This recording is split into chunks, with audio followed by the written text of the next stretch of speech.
এই যুদ্ধগুলো এমনি এমনি লাগে নাই, এরা লাগায়, পেছন থেকে লাগায়। ওদের স্বার্থ কি? অস্ত্র বাণিজ্য। কি বাণিজ্য? অস্ত্র বাণিজ্য। ওরা যুদ্ধ বাঁধিয়ে রাখবে, জিয়ে রাখবে, যাতে করে অস্ত্র ব্যবসা করা যায়। অনেক সময় মুসলমান দুই দেশের মধ্যে যুদ্ধ লাগায় দেয়, দিয়ে অস্ত্রের বাণিজ্য করে। অচিরেই তারা পুরো বিশ্বে একটা বড় যুদ্ধ বাঁধিয়েই ছাড়বে, দেখেন ইনশাল্লাহ। অচিরেই তারা পুরো বিশ্বে একটা বড় যুদ্ধ না বাঁধানো পর্যন্ত থামবে না। এই বিশ্বটাকে ছোট করার দুইটা পদ্ধতি তারা বের করেছে। একটা হচ্ছে ইন্টারনেট সেকশন, প্রযুক্তি দিয়ে বিশ্বটাকে ছোট করে নিয়ে আসা। এটা হয়ে গেছে, বিশ্বে এখন ছোট, শর্ট জায়গা, এইখান থেকে ওইখানে আপনি যোগাযোগ খুব দ্রুত করতে পারবেন। বিশ্ব ছোট, আপনাকে পায়ে হেঁটে যেতে হবে না। আর একটা অপশন হচ্ছে পুরো বিশ্বে যুদ্ধ বাঁধিয়ে দিয়ে পুরো বিশ্বের আয়তন ছোট করে ফেলা। আর আমি কনফিডেন্ট আমার বক্তব্যে, এটা আমার ধারণা, আমার ইস্তেহাদও বলতে পারেন, যদিও আমি মুস্তাহিদ নই। আমার ইন্টারপ্রিটেশন, এই শব্দটা ভালো হবে, ইস্তেহাদ না বলে বলছি আমার ইন্টারপ্রিটেশন, যে অচিরেই তারা পুরো বিশ্বে একটা বড় যুদ্ধ বাঁধিয়েই ছাড়বে, দেখেন ইনশাল্লাহ। অচিরেই তারা পুরো বিশ্বে একটা বড় যুদ্ধ না বাঁধানো পর্যন্ত থামবে না। প্রথম বিশ্বযুদ্ধের পরে আপনারা ব্রিটেনকে দেখেছেন, সেকেন্ডটার পরে আপনার আমেরিকার রাজত্ব দেখেছেন, দেখবেন যদি আরেকটা লাগে এরপরে আপনার রাজত্ব দেখবেন। ওর ধ্বংস এত তাড়াতাড়ি হবে না, ওর ধ্বংস হবে, এটা সত্য, এটা নিশ্চিত, কিন্তু এত তাড়াতাড়ি না। সে রুলিং স্টেট হবে এবং দাজ্জালকে নিয়ে সে পুরো বিশ্বটা শাসনও করবে। কতদিন? নবীজি বলেছেন 40 দিন। কতদিন? প্রথম দিন হবে 1 বছরের সমান, দ্বিতীয় দিন 1 মাসের সমান, তৃতীয় দিন 1 সপ্তাহের সমান, বাকি দিনগুলো আমাদের দিনের মতো। এই শাসন না হওয়া পর্যন্ত কিয়ামত হচ্ছে না। আর এই শাসন ততক্ষণ হচ্ছে না যতক্ষণ মহাযুদ্ধ না হচ্ছে। আর মহাযুদ্ধ না হওয়া পর্যন্ত ইমামুল মাহদিও আসছেন না। মাহদি তখনই আসবেন যখন মুসলমানদের অবস্থা এরকম খারাপ হতে থাকবে। আর মাহদি না আসার আগে দাজ্জালও মানুষের রূপে বের হবে না। এখানে ওখানে যে আনাচে কানাচে মাহাদিগুলো বের হচ্ছে, এরা মাহাদি নয়। গোলাম আহমেদ কাদিয়ানিও দাবি করেছিল যে ও মাহাদি। ও প্রথমে বলেছিল যে আমি মাহাদি, তারপর বলেছে আমি হচ্ছি ঈসা, তারপরে বলেছে মাহাদি ঈসা একই, আমি দুইটাই। তারপরে বলেছে আল্লাহর নবী, তিনিও নবী সাল্লাল্লাহু আলাইহি ওয়াসাল্লাম, আমিও নবী, নাউজুবিল্লাহ। তো ও দাবি করেছিল। আর আমরা জানি মাহাদি কথা বলবে আরবি ভাষায়, তিনি ফাতিমা রাদিয়াল্লাহু আনহার বংশধর থেকে হবেন। আর এই মাহাদি কথা বলতো পাঞ্জাবি ভাষায়, পাঞ্জাবি মায়ের সন্তান ছিল। তো এগুলো মাহদি নয়। মাহদি আসছেন না যতক্ষণ পর্যন্ত আপনি একটা বিশাল মালহামা না দেখছেন। আর আমার ধারণা, ইন্টারপ্রিটেশন, বা শুধু আমার ধারণা না, অনেকেই ওয়ার্ল্ডের অ্যানালাইসিস যারা করে তারা বলে যে হয়তো বা এই ইস্যুগুলো, ইউক্রেন রাশিয়া হোক, সিরিয়া ইস্যু হোক, ইয়েমেন ইস্যু হোক, গাজা ইস্যু হোক, আস্তে আস্তে একটা বড় যুদ্ধের দিকে এরা বিশ্বকে নিয়ে যাবে। এই যুদ্ধগুলো এমনি এমনি লাগে নাই, এরা লাগায়, পেছন থেকে লাগায়। ওদের স্বার্থ কি? অস্ত্র বাণিজ্য। কি বাণিজ্য? অস্ত্র বাণিজ্য। ওরা যুদ্ধ বাঁধিয়ে রাখবে, জিয়ে রাখবে, যাতে করে অস্ত্র ব্যবসা করা যায়। অনেক সময় মুসলমান দুই দেশের মধ্যে যুদ্ধ লাগায় দেয়, দিয়ে অস্ত্রের বাণিজ্য করে। এগুলো কি মিথ্যা কথা বলছি না সত্য কথা বলছি? সরাসরি বলছি ভাই, কিছু করার নাই। এখন সরাসরি না বললে তো দেরি হয়ে যাবে, এখন জানা উচিত আপনাদের বিষয়গুলো। তো আমাদের ইন্টারপ্রিটেশন যে এটা হয়তোবা চলে আসতে পারে, চলে আসলে পরে বিশ্বের অবস্থা কি হবে সেটা ভাবতে হবে আমাদের।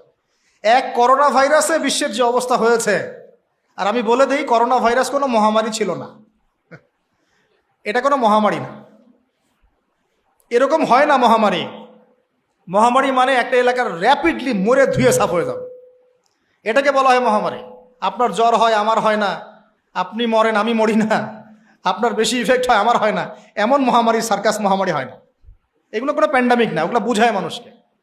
কি সেটা চায়না ভালো জানে, কি সেটা আমেরিকা ভালো জানে, আসলে এটা কি সেটা ইসরায়েল ভালো জানে। আর আমাদেরকে মিডিয়া দিয়ে যা গেলানো হয়েছে সেটা আমরা জানি। কারা কারা টিকা নিয়েছিলেন? সবাই তো টিকা নিয়েছেন মনে হয়। আচ্ছা, মাশাআল্লাহ, অনেক, ইনশাল্লাহ বহুত ফায়দা হবে। ঠিক আছে, ইনশাল্লাহ বহুত ফায়দা হবে। আচ্ছা, তারপরে আসেন, শেষ করে দেই ভাই, পরে আমরা কিছু কোশ্চেন অ্যান্সার নিবনি। ইমাম মাহদি আসছেন না মালহামার আগে। ইমাম মাহদি না আসলে দাজ্জাল বের হচ্ছেন না। আমাকে একটা খালি প্রশ্নের উত্তর দেন দেখি, কি বুঝলেন? দাজ্জাল কি একা একা ওয়ার্ল্ডটাকে শাসন করবে? যে আমি বের হইলাম, এই সবাই আমার আনুগত্য করে, এমন হবে বিষয়ে? এমন হয় কখনো? তার অনুসারী লাগে না? ওরা ওর বিরুদ্ধে যাবে না। তাহলে এরা সবাই একই সূত্রে গাথা, এরা আলাদা কেউ না, এরা সবাই একই। চাচাতো ভাই, মামাতো ভাই, খালাতো ভাই, এরা সব এই কাজিন সিস্টার। আর আমাদের মুসলিম রাষ্ট্র মাশাআল্লাহ 57টা, আমাদের বক্তব্য এই পর্যন্তই। আমরা তীব্র নিন্দা জানাই, আমরা এই ঘটনার তীব্র নিন্দা জানাই। ব্যাস, দ্যাটস অল। এর চেয়ে বেশি কিছু বলারও নাই। আমরা হাসছি, বাট আমাদের কাঁদা উচিত। মুসলিম রাষ্ট্রগুলোর মধ্যে পারমাণবিক বোমা নাই? নাই? আরব রাষ্ট্রগুলোকে অস্ত্র শূন্য করে দেওয়া হয়েছে, নিজেরা অস্ত্র প্রডিউস করতে পারে না। এরা তেল দেয়, তেল দিয়ে কিছু ডলার পায়, ওই ডলার দিয়ে আবার ওর কাছেই অস্ত্র কিনে। আপনারা একটু বোঝার চেষ্টা করেন। যখন আমরা এগুলো পড়ছিলাম ইউনিভার্সিটিতে, তখন এগুলো বুঝতাম না। ইউনিভার্সিটিতে আমরা এগুলো ঝরঝরা করে মুখস্থ করেছি, বিশ্বাস করেন। এই যে ওদের অ্যালায়েন্স, পলিটিক্যাল অ্যাফেয়ার্স, এইটা ওইটা, এগুলো মুখস্থ আমাদের, কোনটা কোন সাল কি ছিল, এখনই বরং ভুলে গেছে। কিন্তু ইসলামের সাথে যখন এটা মেলানো শুরু করলাম, তখন দেখলাম যে বাপরে বাপ, গভীরে তো অনেক কথা আছে, এর শেকড় তো অনেক গভীর। মানে বিষয়টা বোঝেন যে আমি তেল বিক্রি করব শুধুমাত্র ডলারে, অন্য কোনো কারেন্সিতে না। মানে ধরেন যে এই ব্রিফকেস ভর্তি টাকা আছে, কি আছে ভাই? এটাতে ধরেন যে 1 কোটি টাকা আছে, আর আমি গেলাম আবুধাবিতে। কোথায়? আবুধাবি। তো গিয়ে বললাম যে শেখ, এই যেখানে এই ব্রিফকেসে 1 কোটি টাকা আছে, নট ডলার, টাকা, আমাকে 5 লিটার তেল দেওয়া যায়? জীবনে আমাকে তেল দিবে না।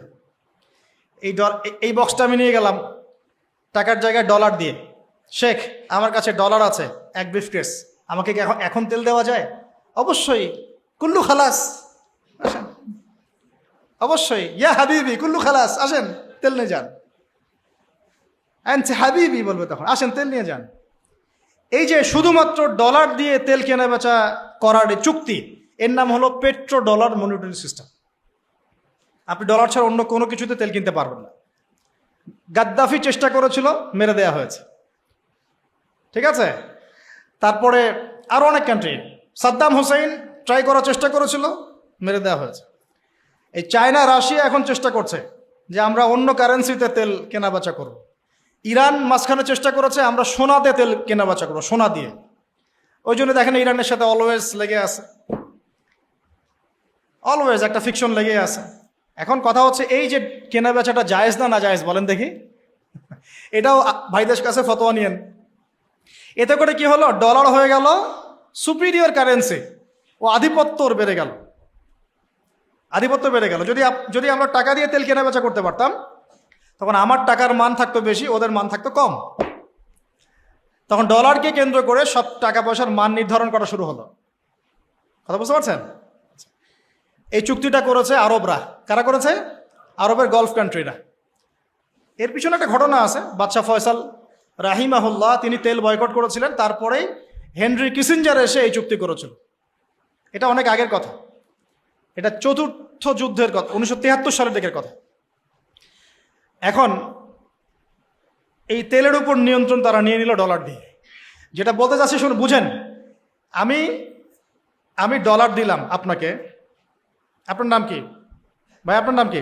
হ্যাঁ হ্যাঁ, সাকিব। সাকিব আল হাসান ভাইকে আপনি খেলা বাদ দিয়ে এখানে কি করছেন? আচ্ছা, সাকিব ভাইকে আমি ডলার দিলাম এক ব্রিফকেস, এবং তিনি তেলের মালিক মনে করেন। এখন ভাই আমাকে তেল দিলেন, তা আমি তেল মাশাআল্লাহ আমার দেশে নিয়ে গিয়ে বাংকার আছে, বাংকার, ওই বাংকারের নিচে তেল ঢুকে রিজার্ভ করে রেখে দিলাম, যাতে ভবিষ্যতে এটা কাজে লাগে। কারণ তেল ছাড়া তো বিশ্ব অচল।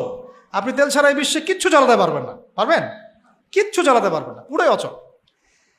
তো এখন ভাই তো আবার অস্ত্র শস্ত্র তার কাছে নাই, সে আমার সাথে বন্ধুত্ব করেছে।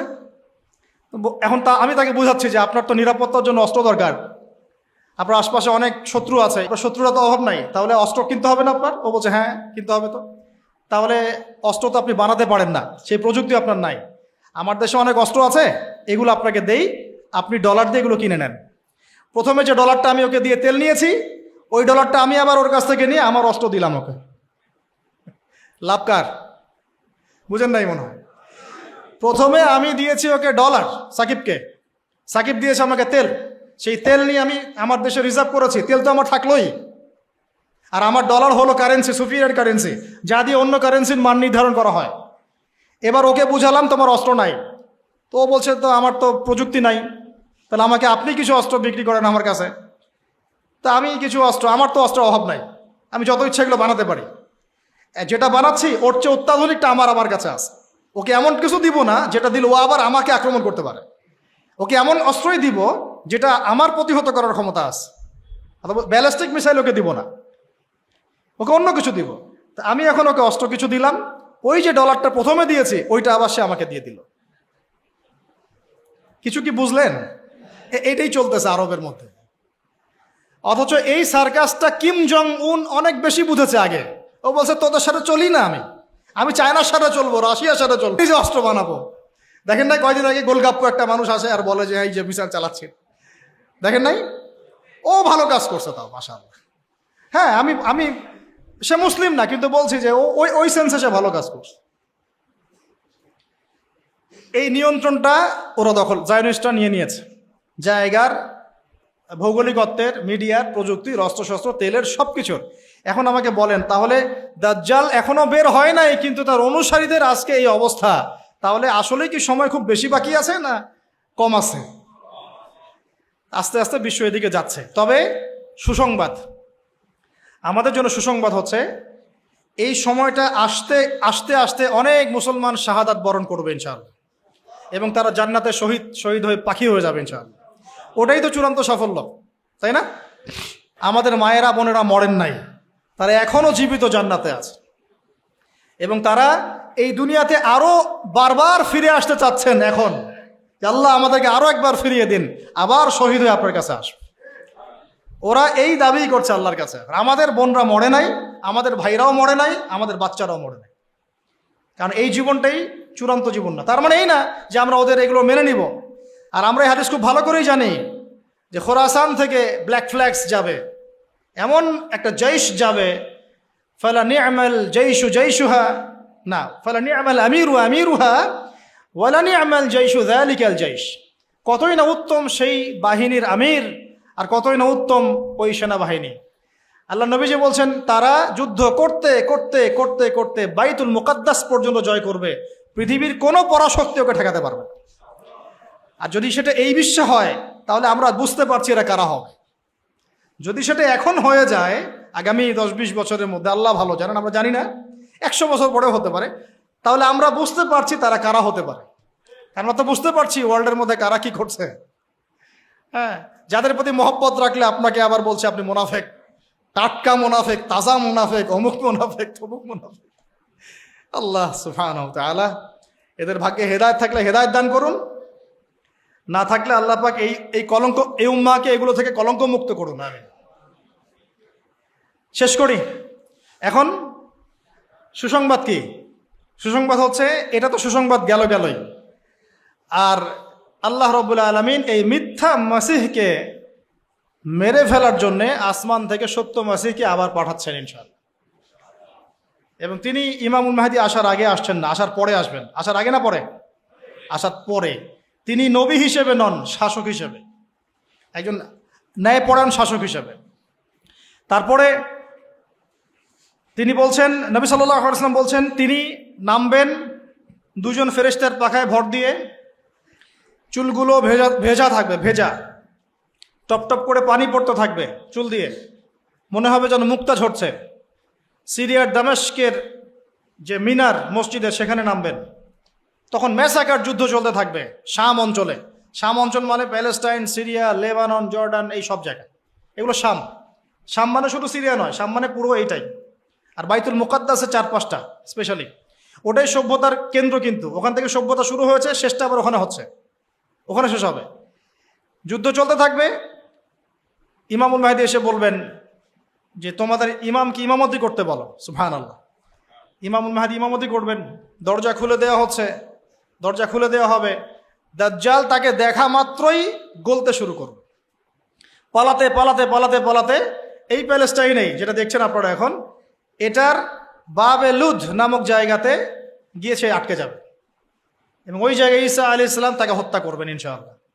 এখানেই 40 বছর ইসলামী খেলাফতটা আবার বাস্তবায়িত হবে ইনশাআল্লাহ। এটা আস্তে আস্তে হতে যাচ্ছে। তার সুসংবাদ দিয়ে শেষ হলো, এর আগে অনেক চড়াই উত্তরাই চলবে, রক্ত ঝরবে, শহীদদের সংখ্যা বাড়বে, তবে তারা জীবিত, তারা মৃত নন, এটা মনে রাখবেন। বদরগঞ্জ দিয়ে শেষ করতে চেয়েছিলাম, শেষ করার আগে কথাটা শোনেন। এখন এই পুরো ঘটনাগুলো আমাদেরকে কে জানিয়ে দিয়েছেন বলেন? আল্লাহ এবং তার রাসূল। তার এই পুরো দাওয়াতি বছরের 13 বছরে যখন তিনি এইরকম করে নির্যাতিত হচ্ছিলেন, তখন তাকে হিজরত করতে হয়েছে। কোথায় হিজরত করতে হয়েছে? মদিনায়। এবার আপনাকে আমি কনক্লুশনের দিকে নিয়ে আসি। সর্বশেষ আমাদের নবী সাল্লাল্লাহু আলাইহি ওয়াসাল্লাম ইন্তেকাল করার আগে, জাস্ট ইন্তেকালের কয়েকদিন আগে নবীজি বলে যাচ্ছেন শেষ কথাগুলো, তোমরা শোনো হে আমার উম্মত, আমার কবরকে উপাসনার জায়গা বানাবে না, রাষ্ট্রদূতদেরকে সম্মান করবে, সলাতের ব্যাপারে যত্নবান থাকবে, তোমাদের অধীনস্থদের ব্যাপারে যত্নবান থাকবে,